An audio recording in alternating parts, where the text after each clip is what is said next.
Welcome back to Shannon's Club TV, where all motoring enthusiasts can explore the rich heritage of cars in Australia.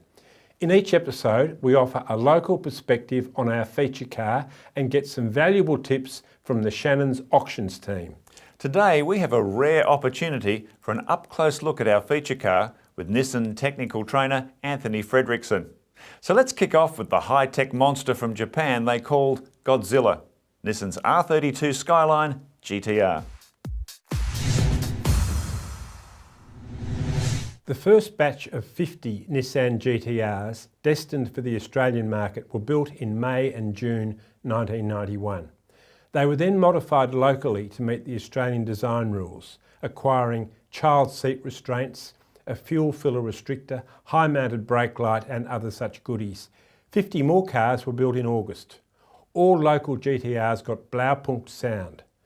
The combination of the Skyline R32 body, 2.6 litre twin turbocharged straight six and the special Atessa ETS four-wheel drive transmission made for a road car uniquely ready for the racetrack.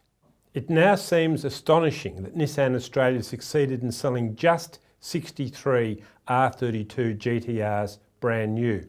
Although at $110,000 the GTR was just two-thirds the price of a standard Porsche 911, the Nissan brand just did not have the cachet.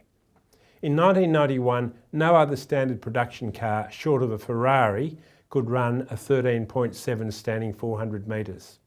With drive to all four wheels, the GTR was essentially a racetrack weapon with a Rego label.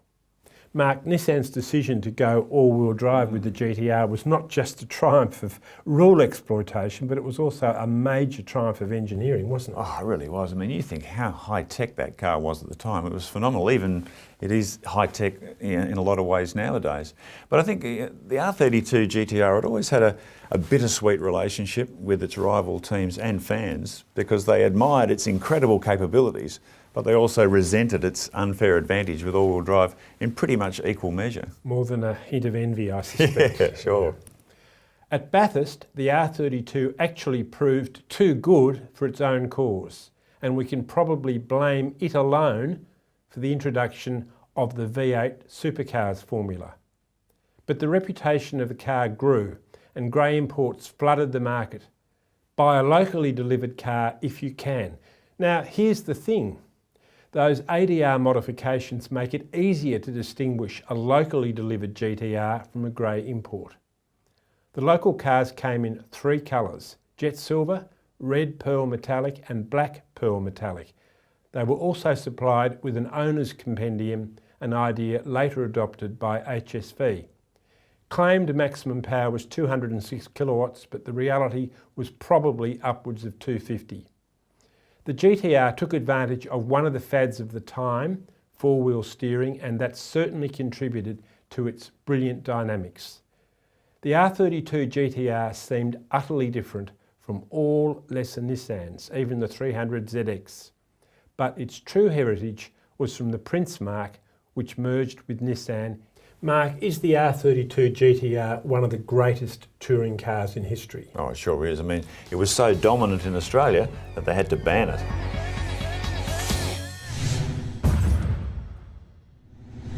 The R32 Nissan GTR was the definitive Group A touring car, blessed with a combination of superior all-wheel drive traction and ferocious outputs of up to 700 brake horsepower from its twin turbocharged engine.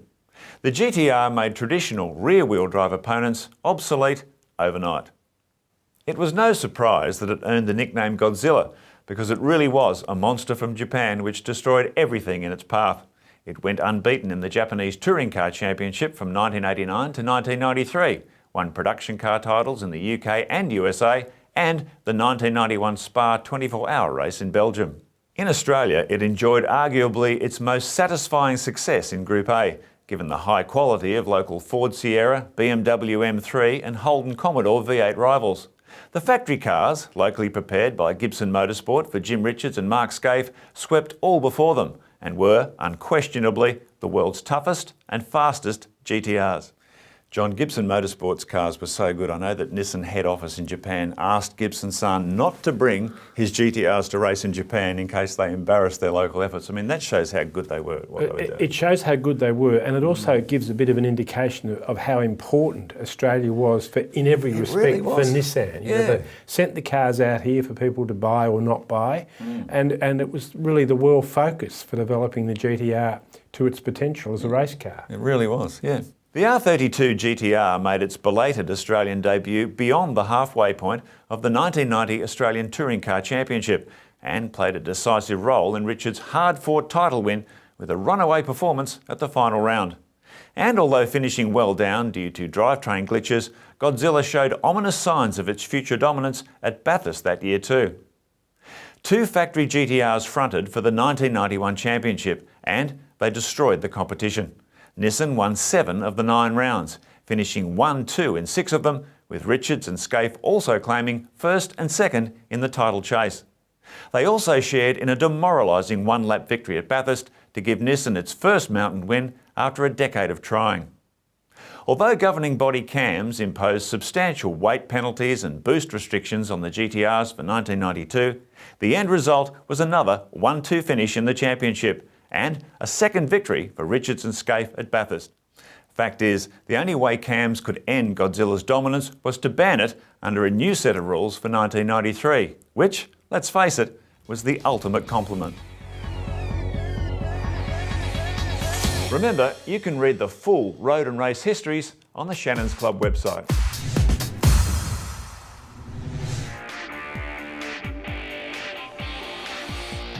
My name is Anthony Fredrickson, although I must say everyone calls me Fred. And this car here is a 1991 Nissan Skyline R32 GTR. This is actually the first R32 GTR ever to be sold in Australia. We checked the VIN on it, and this car is stock as a rock. And it still even has the dealership sticker on the back. It still has the teeny tiny exhaust system on it. It still has the twin turbocharged RB26 engine, electronic fuel injection, electronic ignition as well. But this even has the boost restrictor in it still. So it's still only running 10 PSI. But in Japan there was a gentleman's agreement at that stage between automotive manufacturers to curb the number of horsepower and torque. But it's been known as a very strong engine. It also has a thing in the centre console, not sure whether you've heard of it, a cassette deck. It's done nearly 196,000 Ks, and the technology that's in it, even though it's 25 years old, is still state-of-the-art today. It is a true great driver's car that is very easy to drive on the road. The clutch is light, and it is a fantastic car to drive. It's just beautiful. Some people say it's race bred. I certainly think it is, because it has such a big pedigree in Australian and international motor racing. It was the first of the so-called Godzillas. The race car was so competitive, it was banned. How cool's that?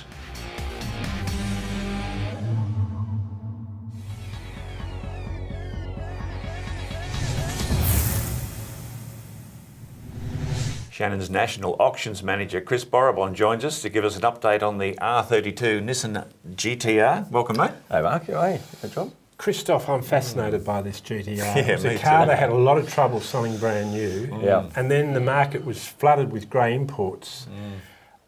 It's better, isn't it, to get a locally delivered car, do you think? I think that's I think proved the case in the last few years. You know, try and find one of the 100 Australian delivered cars. Yeah.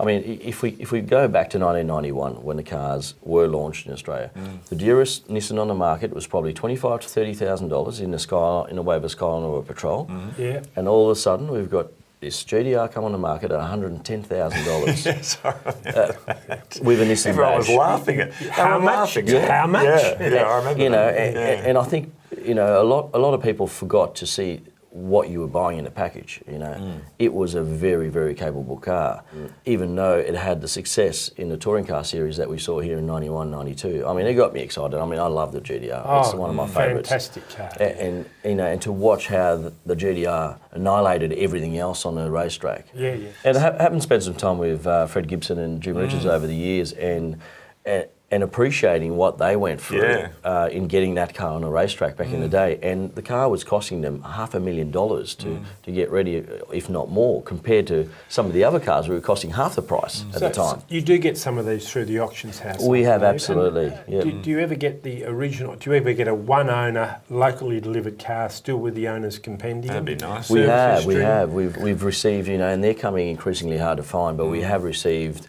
the one owner GTR with the original keys and books and That's wallets. got to be the ultimate, doesn't It it? is. Yeah. And you know, to try and find those, I mean, we predominantly got the three colours, the black, the metallic maroon and the silver. Silver, You know, I think, you know, that the black probably was lesser number built, and that seems to be probably the more favoured one still. Oh, is it? But look, to try and find a good Australian delivered car with low ownership history and low Ks, that's the way to go. Are the grey imports worth 50% or 70% of a locally delivered car in comparable condition? I think we're seeing the grey imports also increasing in value, and I think what's interesting is to try and find some of the later grey imports, 93, 94 models, the last of them, that came out as a V-Specs. So, but do you see this car as following in the footsteps of something like Toyota's 2000 GT? I mean, this car seems to be massively undervalued considering what it achieved, the technological, you know, wizardry in it. Yes. It's got to have massive potential to grow in value, doesn't it? I think it's still got potential, definitely. Yeah. You know, for the technology that you're buying in the car, incredible for its day, and it probably was a little bit unloved. And I think, again, with a generational thing that's changing now, I think we're starting to see the cars appreciation come back into it. Yeah. Oh, that's great, Chris. A real modern classic, I Yeah, think. absolutely. Definitely. Thanks for joining us. Thank you. And remember, you can keep up to date with all the latest Shannon's Auctions news on the Shannon's Club website. If you want your own image of the Nissan R32 GTR in competition, check out AutoPic's incredible photo archive. John, looking back at the R32, I mean, what a great car. The definitive race car and I guess the definitive road car all in one package. Well, can you think of a better road car? Incredible thing. I mean, room in the back for two people, all-wheel drive, phenomenal performance, great brakes, great looks, And good interior. Nissan reliability, Nissan engineering. I mean, that car could just keep going forever if you looked after it. I think an awesome car on the road as well as one for the track. Certainly one to stick in the garage. Well, we hope you've enjoyed reflecting on the fabulous Nissan Skyline R32 GTR, and we look forward to your company next time on Shannon's Club TV. Bye for now.